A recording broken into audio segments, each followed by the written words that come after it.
संदर्भ बातमी जयंत पाटलांची। जयंत पाटील नुकसानीची पाहणी करण्याकरता आज बीड जिल्हा दौऱ्यावर जात आहेत।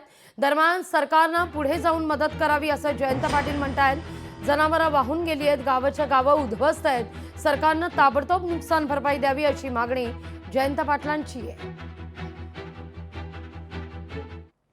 शेतात काही राहिलेलं नाही, घरामध्ये देखील पाणी शिरल्यामुळं घरातली सगळी संपत्ती, सगळी साधनं सगळी नादुरुस्त आणि वाहून गेलेली आहेत। अनेकांची भांडी वाहून गेलेली आहेत। पहाटे 4-5 वाजता पाणी काही लोकांच्या घरात शिरलं।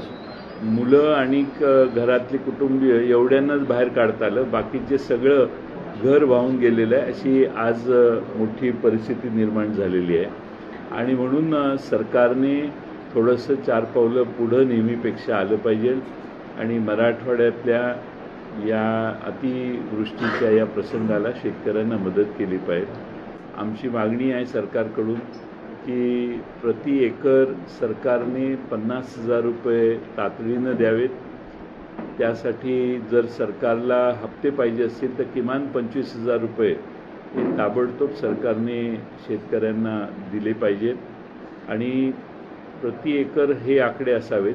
प्रति हेक्टरी ही आता भाषा। लोकशाही मराठी ऐका, पहा, जागरूक रहा।